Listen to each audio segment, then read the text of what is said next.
Notre petit groupe parvient, tant bien que mal, à se frayer un chemin et à sortir du quai. Nous nous dirigeons vers la gare toute proche. Le premier train en partance pour l'est du pays est annoncé pour le lendemain matin à 5 heures. Nous disposons donc de toute la journée. Après le petit déjeuner, et tandis que mes camarades choisissent de faire quelques courses en ville, je décide de rendre visite à la famille Soletti. J'ai à lui remettre les quelques affaires personnelles de mon ami que j'ai pu récupérer. Faut convenir que c'est une démarche délicate. De ma vie, j'aurais préféré ne pas avoir à effectuer ce genre de visite. J'ai eu même la tentation de faire demi-tour et d'envoyer par la poste les affaires de la famille. Mais cela aurait été mal me conduire.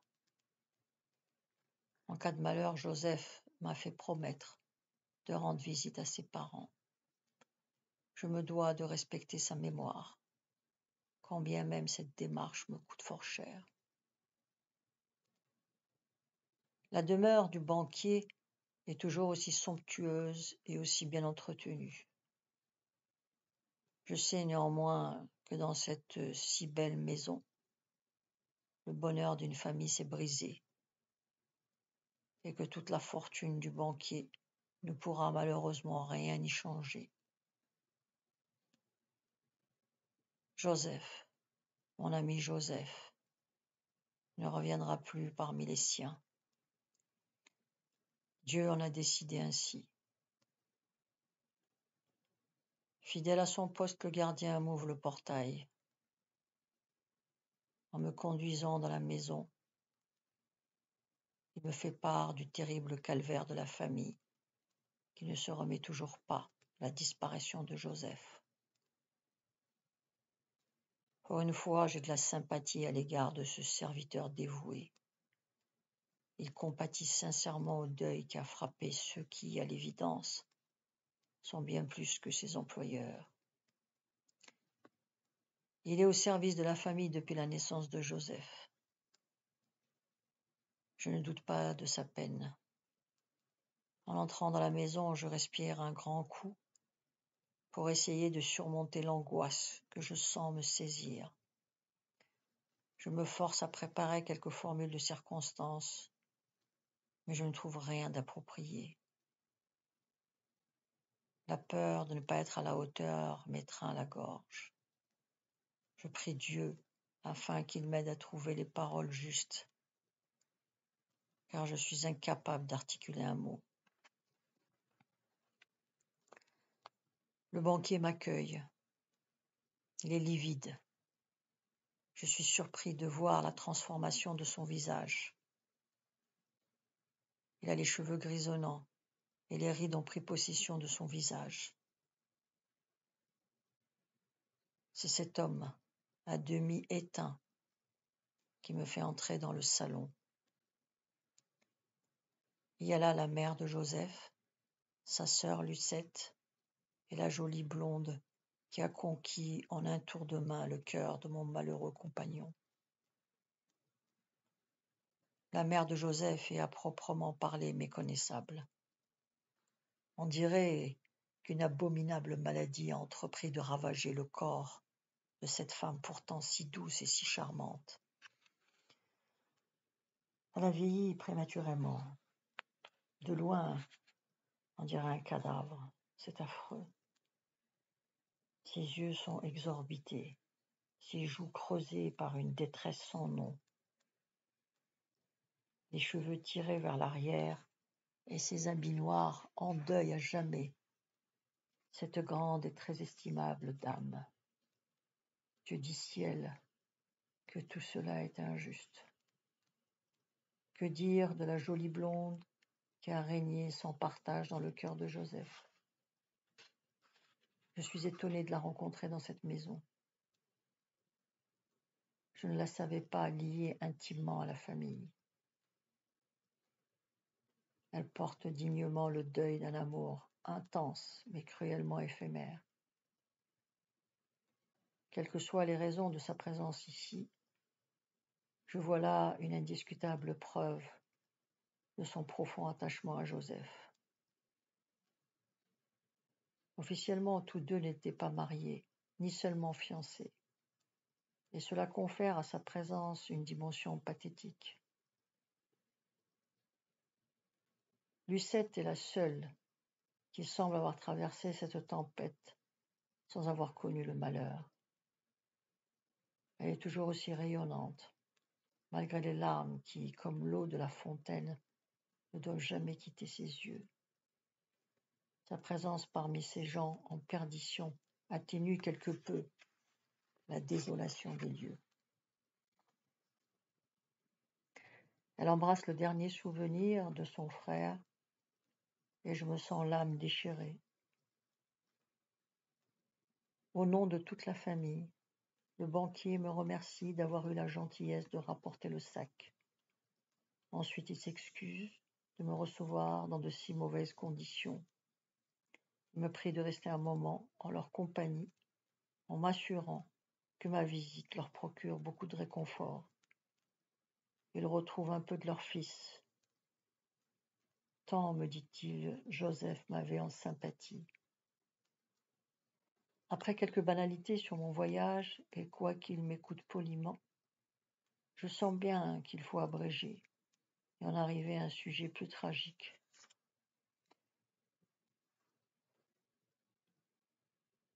Je comprends parfaitement leur attente. Joseph est mort depuis plusieurs mois déjà. Maintenant est venu le temps où une famille construit ses souvenirs. C'est une épreuve humaine à laquelle aucun individu normalement constitué ne peut se soustraire. J'apporte ma modeste contribution à cette œuvre salutaire, d'autant plus volontiers que je suis l'un des rares à pouvoir les éclairer sur le dernier épisode de la vie de leur enfant. Je n'ai eu rien à inventer, ni rien à enjoliver. Joseph était un être supérieur, un être remarquable en tout point de vue, et il n'est nul besoin de broder sur ses qualités humaines et sur son courage face à l'adversité. Je me contente seulement de faire un récit aussi fidèle que possible sur les circonstances de sa mort, en évoquant cet événement dramatique pour respecter le souhait du banquier. Je remarque combien la famille tenait aux disparus.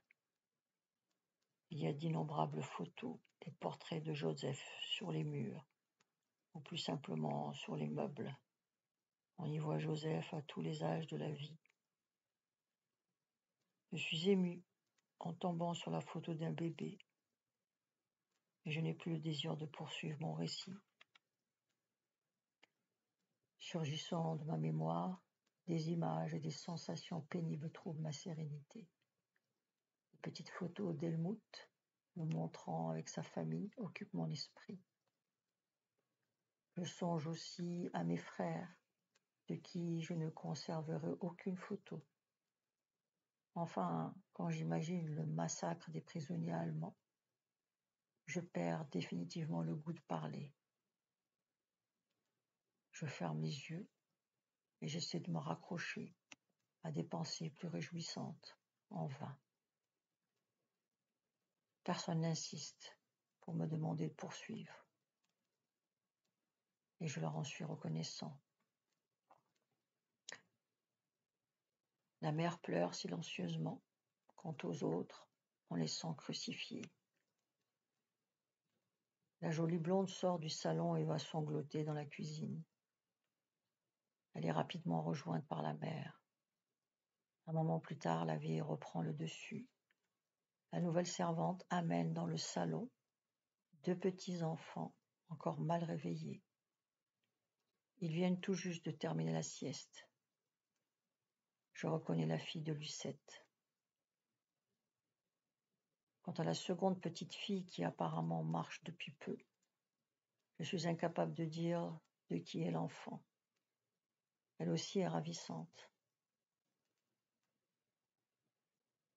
C'est la fille de Joseph, me dit le banquier. Il nous a laissé ce merveilleux cadeau avant de partir. Elle est vraiment très belle, monsieur Soletti. La ressemblance est frappante. Je ne savais pas que Joseph avait une fille. Il m'en a jamais parlé. Je sais, mon brave Youssef. Il me parlait régulièrement de vos lettres, monsieur Soletti. Il adorait me commenter les nouvelles de la famille. Je ne comprends pas pourquoi il ne m'a pas parlé d'un événement aussi important pour lui. Pourtant, je crois qu'il avait l'habitude de ne rien me dissimuler. Il ne pouvait pas t'en parler, mon brave Youssef, pour la simple raison que lui-même l'ignorait. Il ne fait aucun doute que tu aurais été le premier à en être informé si nous lui avions annoncé. Mon fils éprouvait une très grande amitié pour toi, c'est certain. Il n'y a pas une seule de ces lettres où ton nom n'est pas mentionné. Je voudrais te dire à ce propos combien nous te sommes reconnaissants de l'avoir été fidèle en toutes circonstances. Dans ces lettres, Joseph te considérait comme le frère qu'il aurait souhaité avoir. Sache que notre famille ne trahira pas sa mémoire. Dorénavant, si tu le veux bien, notre famille sera toujours la tienne. Brigitte est née 8 mois après son départ au front. Lorsque Josiane nous a annoncé la merveilleuse nouvelle, nous avons hésité à la lui faire savoir. Nous nous sommes concertés longuement avant de prendre cette décision qui aurait pu être lourde de conséquences. Finalement, nous avons jugé préférable de ne pas le lui dire. Je ne t'apprendrai rien, Youssef, en te disant que Joseph était un homme entier et imprévisible. Nous ne pouvions pas deviner quelle serait sa réaction en apprenant la naissance de la petite. Il était enthousiaste pour aller défendre une noble cause. J'avais sincèrement très peur qu'il nous reproche à tous de vouloir exercer un quelconque chantage sur sa personne. Ce fut une décision déchirante, mais personne à l'époque n'imaginait cette issue fatale. C'est vrai que dans le feu de l'action, la personnalité de Joseph était insondable. Je ne peux même pas envisager quelle aurait été sa réaction s'il avait appris la nouvelle. Il était l'homme des options radicales et rapides. Il avait une sainte horreur de frayer avec l'attente et les compromis en demi-teinte. Je ne donne pas tort au banquier d'avoir pris le temps de réfléchir. A-t-il eu peur lors des combats? As-tu eu peur de la mort? Me demande Lucette à brûle-pourpoint. La question me prend de court. Je ne saurais répondre à cette question, madame Lucette. Je suppose qu'il était comme nous. Il devait s'inquiéter avant et après les combats. Tout ce que je sais, c'est qu'il n'a jamais montré le moindre signe de faiblesse. Il faisait partie de ces rares personnes qui manifestent un parfait sang-froid et une lucidité sans faille. Lorsque nous montions à l'assaut, nous partions en avant, en ayant une confiance totale, car Joseph ne se trompait pas dans ses appréciations sur les intentions de l'ennemi. Un officier qui commet des erreurs ne peut plus tenir ses soldats. Chacun a peur de mourir inutilement, et peu ensuite cherchent à se distinguer. Le moral de la troupe se retrouve réduit à zéro. En revanche, si l'officier donne l'exemple du dévouement et de l'offensive, chaque soldat consacrera le meilleur de lui-même au combat. Quand un soldat hésite ou a peur, il se tourne vers l'officier digne de ce nom pour reprendre courage. Je puis vous jurer que je ne suis pas le seul à m'être souvent tourné vers Joseph. La mère et Josiane regagnent leurs places respectivement dans le salon.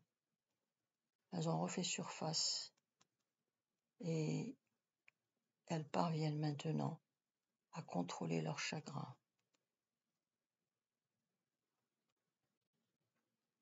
La suite demain à la même heure.